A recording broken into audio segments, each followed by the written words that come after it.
She was shocked when I found out how I decided to get back at her. Her life would never be the same again.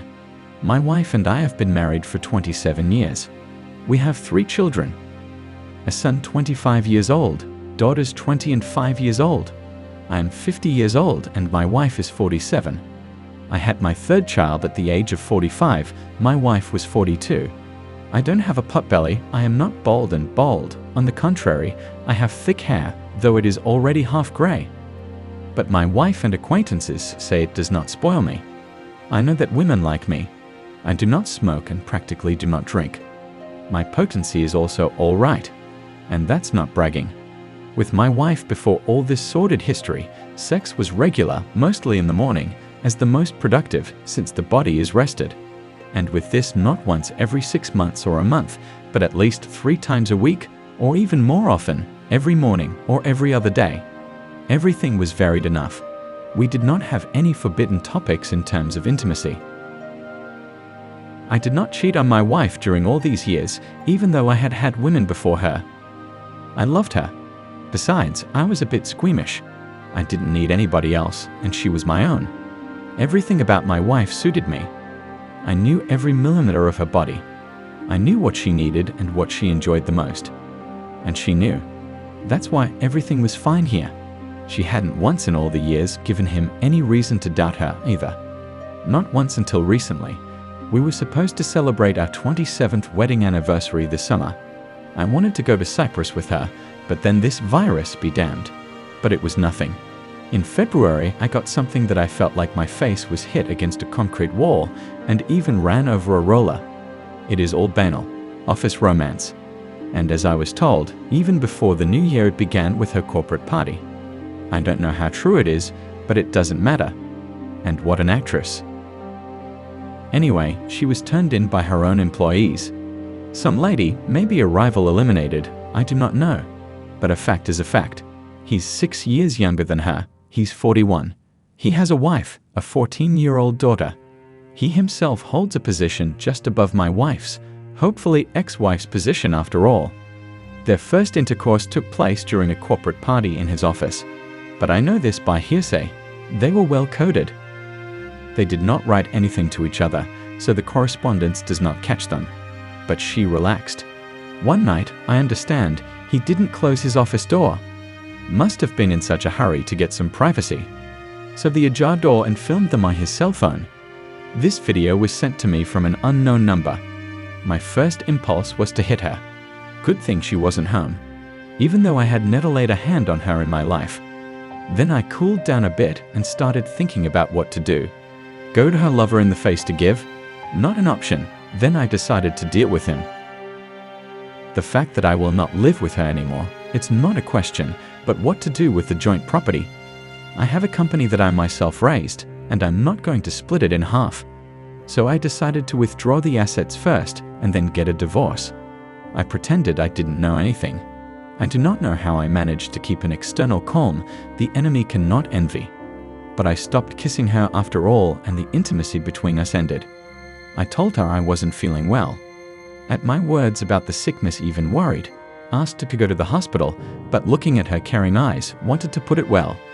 But held on. Sold my car, there was a reason, I wanted to change it. Then sold her car, said there was an option to buy a better one. I took the money. The self-isolation helped with the firm, at least one plus. I let all the employees go home, that was the way it was supposed to be. Then I paid their salaries and fired them due to bankruptcy. Took the money out of the accounts too. I started the liquidation procedure. At the same time, I started registering the same firm in my mother's name. Wife didn't know anything, waited for a cool car. We only have a 2-bedroom apartment in a new building, but there is nothing to do. But we will not divide this house. My wife is a bummer. The thing is, the land there belonged to my grandparents. They had a house there. The village is ruined, but the place is great. The river, the forest. Cottages began to appear. After my grandmother died, my mother inherited. The old house was demolished. Built their 2-story beautiful neat house, which my wife and I dreamed of since my youth. We actually lived in that house. I know my wife adores this house. Together with her, we planned everything there, planted a garden, beds with flowers, swimming pool. Well, I had one time to re-register it to myself, although my mother offered. Toward the end, my wife smelled something. She began to ask questions, including why I was unkind, why I didn't kiss her, why there was no love in the morning. She was alive. And most of all, I feel sorry for our 5-year-old daughter. I love her. I love all my children, but this little girl especially, after all, she is our afterbirth, my favorite girl. And so at the end of April, my wife and I had a conversation. She must have felt that something was wrong. I looked, she was shaking. I showed her the video. She fell on her knees, saying, "I'm sorry." I asked her why. What was wrong? She said that she had made a mistake, that she did not understand what she was doing. Her son turned away from her. The eldest daughter was running back and forth between us. She blamed her too, and the youngest daughter did not understand why her parents did not live together. So she has nothing left. No car, no money, no company either. And what did she achieve by crossing out everything we had? People do all kinds of nonsense in life, and in the end, they call it fate. I recall the words of someone dear to me. I am the eldest daughter in a family with many children, and this is an obligation. Since childhood, I knew that I had to be an example, always tried to be the best, went to the other end of town in the best school physmatic. My parents were passive, and my father was never able to make it in life, although he had more than a chance. I have a sharp, explosive, strong character. I did not respect my father because he made me literally beg him for money. I was fiercely protective of my mother, and for that he often hit me hard, even though I resisted, and could slap him with all my might, with pleasure. I remember once, when I was little, about 10 years old, after he beat me with a chair, I swore to myself that I would break him and leave home, live an independent life, where no one would boss me around. There was no intimacy as such with my parents. I talked myself into transferring, persuaded myself to let go to study. For all my achievements, movement forward, desire to learn, to change something, I was not told a word. Although at school, and later at uni, everyone loved me and I was a leader. 3 years of frantic classes at the new lyceum, humiliation from my dad's rich daughters, who for some strange reason did not like the fact that I dressed at the market. And I successfully get a grant in the best technical university. It seemed so then. Thought how much happiness and jubilation there was. The feeling that I had broken free. No need to grovel, to ask permission to answer the phone, to go out on the street because I was locked up, not allowed to communicate with anyone. Only in my second year, at the age of 18, I went to my first birthday party. You won't believe it, but I did. I arrived in the capital, bright, dynamic, ambitious. On the first day, in a huge mall, seeing all these rarefied girls in heels, I just realized that I was miserable, and that was it. How do I live on a stipend that is below the cost of living? I counted pennies. There was not enough for clothes, only food. And what about plans to go abroad, to graduate school? I could not rely on anyone. The dormitory was a shock to me. All the debauchery, the university turned out to be a place where people were living it up. I did not go out of the dormitory. The pair, hungry dorm library, on this life came to a standstill. The first semester, there were thoughts of work. But how to combine with the study? Wild fear, a strange city, loneliness, insecurity. Insecurity. Where do people live on such huge money? I am beautiful, even very beautiful. Big black eyes, long thick eyelashes, sharp cheekbones, regular facial features, shiny hair. Average height, classic female hourglass figure, small legs, and as Kuprin said, easy breathing. And when a girl is naturally beautiful, but poorly dressed and shod compared to her more well-to-do, mediocre peers, guys' choices hurt a lot. They love with their eyes and rags are shiny.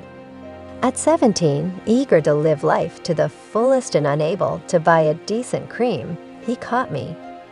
We met at the train station by some miracle. He didn't have time to buy plane tickets. My humble self was going home for the vacations. He was a former deputy minister of an industry in one of the Soviet republics, so to speak.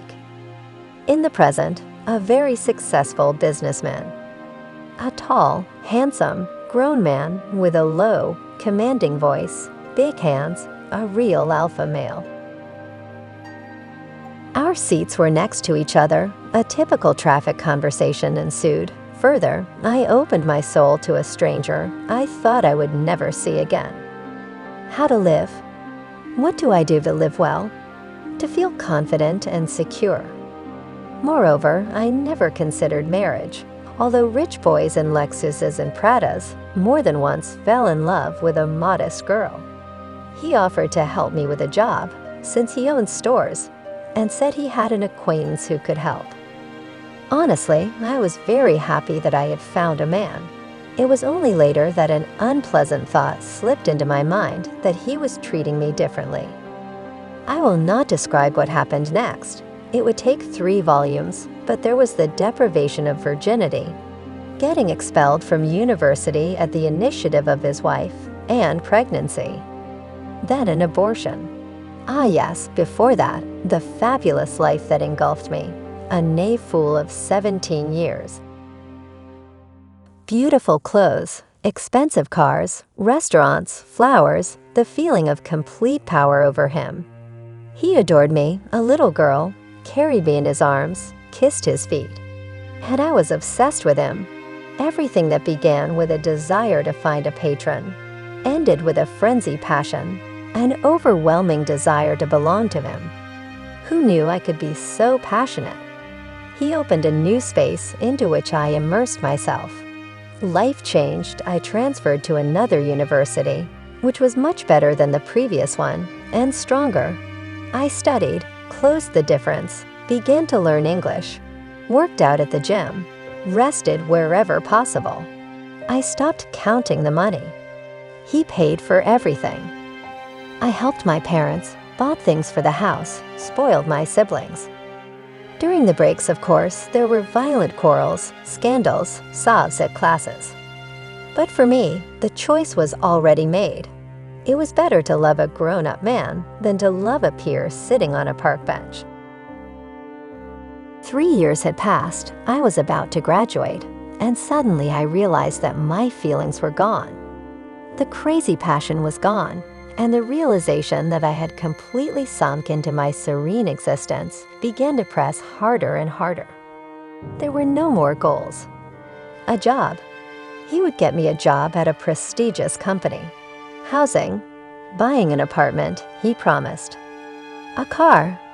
You'll get your license in the summer, and we'll buy a little car for my favorite girl. During this time, he left his wife several times and wanted to marry me. But how? I'm 20 years younger, and my parents wouldn't accept him. He has a wife and children.